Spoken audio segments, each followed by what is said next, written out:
बने तो कपड़े शुरू करने लगे हैं ओलिगोपोली। ठीक है, ओलिगोपोली में होता है कि या तो दो फर्म्स होती हैं उससे ज़्यादा होती हैं। ठीक है, यानी कि ये परफेक्ट कंपटीशन और मोनोपोली के दरमियान की चीज़ है। ठीक है, तो एक तरफ आपके पास आता है परफेक्ट कंपटीशन और दूसरी तरफ आता है मोनोपोली। अच्छा, परफेक्ट कंपटीशन और मोनोपोली दोनों की वीडियोस जो हैं वो डिटेल में एक्सप्लेन आपके पास मौजूद है चैनल के ऊपर। अब आसानी वो देख के फिर ओलिगोपोली देख लीजिए ताकि आपको अंदाज़ा हो कि इन तीनों में आपको डिफरेंस है। तो ओलिगोपोली के अंदर क्या होते हैं कि 2 और मोर फर्म्स यानी कि मैक्सिमम हुआ तो 10 फर्म्स जो कि आउटपुट को प्रोड्यूस कर रही है। ठीक है, तो इनमें क्या होता है कि प्रोडक्ट होमोजीनियस होती है, परफेक्ट सब्सटीट्यूट्स होती हैं। ठीक है, प्रोड्यूसिंग होमोजीनियस। ठीक है, अच्छा, अब कॉस्ट स्ट्रक्चर डिफरेंस होता है। ठीक है, अच्छा, अब क्या होगा कि हम लोग फिलहाल ओलिगोपोली की किस्म होती है डिओपोली। ठीक है, जिसके अंदर 2 फॉर्म्स होते हैं, हम उसको लेके चलेंगे। ठीक है, ये 2 फॉर्म्स क्योंकि हम 2 फॉर्म्स के बारे में बात करना और ग्राफिकली एक्सप्लेन करना या मैथमेटिकल डेरिवेशन करना ज़्यादा ईजी रहेगा एज़ कम्पेयर टू 3-4 फॉर्म्स का। ठीक है, तो डिओपोली में जा रहे हैं, यानी कि डिओपोली को हम फिलहाल रिज्यूम करें कि ओलिगोपोली के बराबर है। ठीक है, तो डिओपोली जो है वो 2 किस्म की होती है, यानी कि ओलिगोपोली जो है वो 2 किस्म की होती है। ठीक है,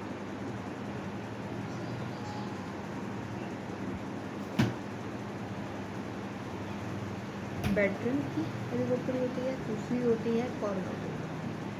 बैटरन की जो ओलिगोपोली होती है वो बेसिकली होती है प्राइस। ठीक है, प्राइस की स्ट्रेटजीज होती है इसमें। ठीक है, प्राइसेस को चेंज करके जो है वो दूसरे को निकाल देगा। ठीक है, या दूसरे को जो है वो मार्केट में से निकाल देगा। ठीक है, ये बैटरन एक ओलिगोपोली में भी देखेंगे। कॉर्नर ओलिगोपोली क्या होती है? क्वांटिटी। ठीक है, क्वांटिटी की जो है वो स्ट्रेटजी, यानी किसी तरीके से जो है अपनी क्वांटिटी, एक फर्म ने जो है अपनी क्वांटिटी ज़्यादा फराहम कर दी मार्केट में, तो दूसरा वाला भी ज़्यादा करेगा तो क्या होगा कि प्राइस कम हो जाएगी। ठीक है, तो प्राइस को मेंटेन रखने के लिए क्या करते हैं कि क्वांटिटी इतनी ही टोटल भेजी जाती है जो कि इक्विलिब्रियम में। ठीक है, हम शुरू कर देने लगे हैं बैटरन से। बैटरन में हम देखेंगे यहाँ पे रिएक्शन फंक्शंस क्या है। ठीक है, यहाँ पे रिएक्शन कर्व्स क्या है, बैटरन ओलिगोपोली।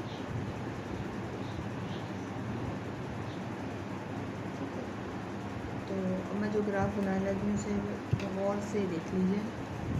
ठीक है, एक ही ग्राफ के अंदर में चूँकि ये प्राइसेस की स्ट्रेटजीज होती हैं उसी तरीके से। ठीक है,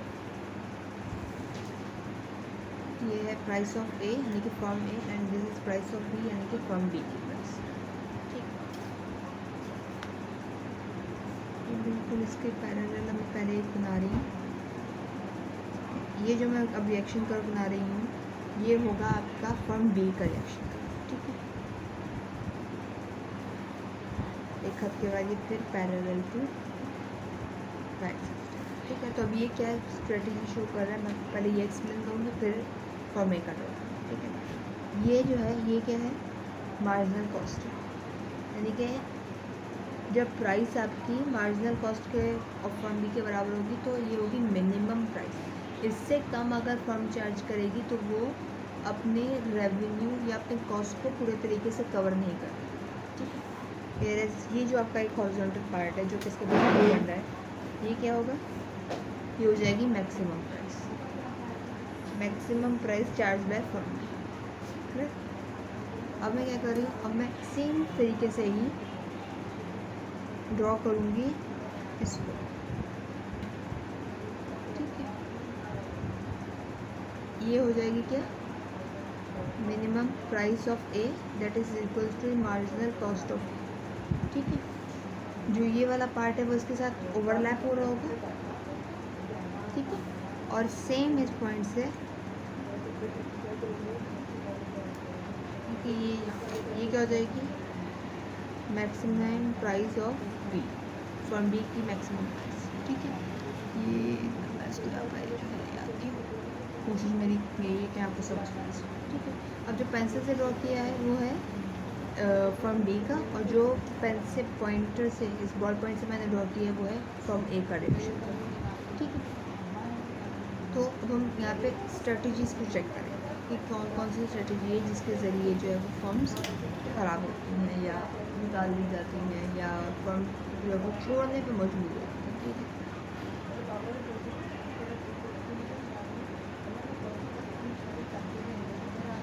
आर सही। अब इस आर पॉइंट पे क्या होगा, फर्म बी जो है वो तो इसके बराबर है, अपनी मिनिमम चार्ज कर रहे हैं, मगर जब मैं इसको यहाँ से ए का प्राइस भी तो मालूम करनी है मुझे, तो इसको यहाँ से यहाँ जो ज्वाइन किया तो मुझे पता चला कि फर्म ए जो है वो ये प्राइस चार्ज करी जो कि उसकी मिनिमम या मार्जिनल कॉस्ट से भी कम है, ठीक है। तो at are price of firm A is less than the minimum price, इससे अब क्या इफेक्ट होगा, whereas price of B is equals to marginal cost of B, ठीक है। यानी कि फर्म बी जितना चार्ज कर रही है उतना उसकी कॉस्ट है, तो उसको कोई लॉस नहीं हो रहा, मगर फर्म ए को जो है वो लॉस हो रहा है। तो इन शॉर्ट रन, चलो अब इसका क्या है, शॉर्ट रन और लॉन्ग रन का कॉन्सेप्ट बनाएंगे। क्या करेंगे कि इन शॉर्ट रन, नज़र आ रहा है, तो इन शॉर्ट रन क्या होगा, क्योंकि इसकी प्राइस कम है तो कंज्यूमर जो है वो सारे फर्म ए की तरफ चले जाएंगे, consumer will go for firm A product. इससे क्या होगा कि फर्म बी जो है वो लॉस फेस करेगी इस सूरत में कि उसकी प्रोडक्ट सेल ही नहीं हो सकती, ठीक है। मगर विद इन शॉर्ट यानी कि लॉन्ग रन में क्या होगा, firm A will lose, firm A will face loss, क्योंकि उसकी प्राइस इतनी कम है कि वो उसकी मार्जिनल कॉस्ट को बेयर नहीं कर पा रही है, ठीक है। तो firm A will face loss and leave the market, और एट द एंड क्या होगा, कौन जीतेगा, firm B will enjoy the monopoly power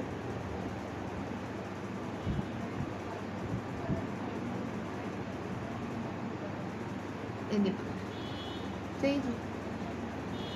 अगर यही चीज़ ये अब एस पे हम लोग देखेंगे तो क्या हो जाएगा, फर्म ए यानी जो पूरा सिनेरियो है ये वाइस वर्सा हो जाएगा, चेंज हो जाएगा, यानी कि इसका एट द एंड रिजल्ट क्या होगा, तो देखेंगे कि फर्म और बी जो है ये इसकी कॉस्ट जो मार्जिनल कॉस्ट से कम हो जाएगी, ठीक है। यानी कि केस बिल्कुल रिवर्स हो जाएगा। शॉर्ट रन में क्या होगा कि लोग सारे फर्म बी की तरफ चले जाएंगे क्योंकि उसकी प्राइसेस कम होंगी एज़ कम्पेयर टू ए, ठीक है। और लॉन्ग रन में क्या होगा, बी जो है अपनी कॉस्ट क्योंकि बेयर नहीं कर पा रही होगी, इस वजह से मार्केट छोड़ के चली जाएगी और मोनोपोली पावर किसके हाथ में आ जाएगी, firm A, when we are at point S, ठीक है। यही चीज़ अगर हम लोग इस पॉइंट पे देखें तो अच्छा इसको मैं क्या नाम दूँ, पी, ठीक है, पी नाम दिया। पी पे क्या हो रहा है, बोथ आर इक्वली सही, यानी कि अकाउंट की मिनिमम से कम हो रही है तो ऐसा कुछ नहीं है, बिल्कुल दो लोग जो है वो परफेक्टली इसके ऊपर काम कर सकते हैं, ठीक है। अब अगर इन पॉइंट पे चलिए यहाँ, फिर क्या होगा, ठीक है, ठीक है, क्यू नाम दे देंगे इस पॉइंट पे क्या होगा, प्राइस ऑफ बी जो है वो उसकी मैक्सिमम से ज़्यादा है, वेयर एज ऑफ ए जो है ए जो है वो अपनी मैक्सिमम प्राइस से ज़्यादा चार्ज कर रही है, वेयरएस फर्म बी जो है वो इस पे क्या कर रही है, अपनी मैक्सिमम चार्ज कर रही है, सही है, ठीक है। तो प्राइस किसकी ज़्यादा हो जाएगी, फर्म ए की, और फर्म ए की प्राइस, अब इसको मैं यहाँ पे लिख देती हूँ, ठीक है। एट क्यू क्या होगा, क्या firm A price is higher than B's price, ठीक है। इससे क्या होगा, लोग इससे दूर होके फर्म बी की तरफ आ जाएंगे, सब लोग उसने अभी इतनी मैक्सिमम प्राइस चार्ज कर रहा होगा कि कोई से कुछ खरीदेगा ही नहीं। तो एट दी एंड इसका शॉर्ट रन में भी लॉन्ग, इसको जो है शॉर्ट रन में भी और लॉन्ग रन में लॉस फेस करेगा and leave the market. Firm A जो है मार्केट लीव करके चली जाएगी और मोनोपोली पावर किसके हैंड ओवर हो जाएगी, फर्म बी। इसी तरीके से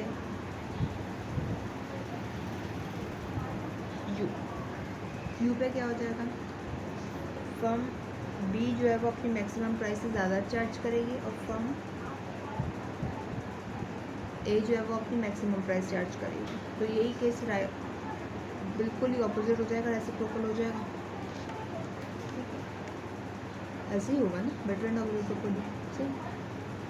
तो केस बिल्कुल ऑपोजिट हो जाएगा इसका।